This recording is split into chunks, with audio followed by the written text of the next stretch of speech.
জকিগঞ্জের পক্ষ থেকে সালাম শুভেচ্ছা।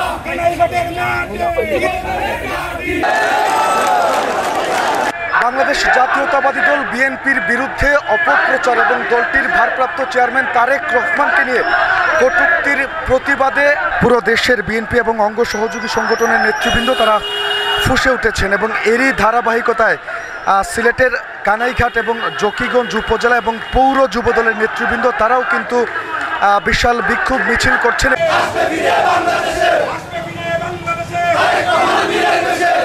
বাংলাদেশ জাতীয়তাবাদী যুবদল কেন্দ্র ঘোষিত যে কর্মসূচি রয়েছে সেই কর্মসূচিকে সফল করতে কানাইঘাট এবং জকিগঞ্জের নেতাকর্মীরাও কিন্তু বিশাল বিক্ষোভ মিছিল নিয়ে তারা সিলেটের রেজিস্ট্রি মাঠে যে কেন্দ্র ঘোষিত কর্মসূচিটি পালন করার কথা রয়েছে সেইখানে তারা যোগ দিচ্ছেন, যেখানে কানাইঘাট এবং জকিগঞ্জ উপজেলা এবং পৌর শহর থেকে হাজার হাজার যুবদলের নেতাকর্মী তারা এসে উপস্থিত হয়েছেন।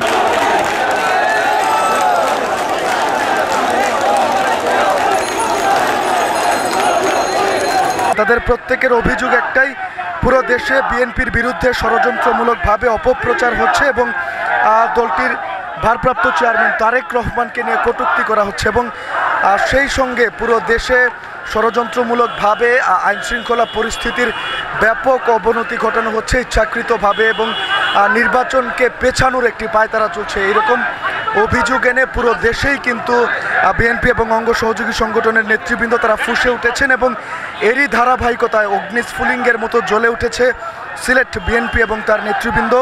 কানাইঘাট এবং জকিগঞ্জ উপজেলা এবং পৌর শহরের নেতৃবৃন্দ সেই অগ্নিস্ফুলিঙ্গের আগুনে তারা জ্বলে উঠেছেন এবং এর তীব্র নিন্দা এবং প্রতিবাদ তারা জ্ঞাপন করছেন।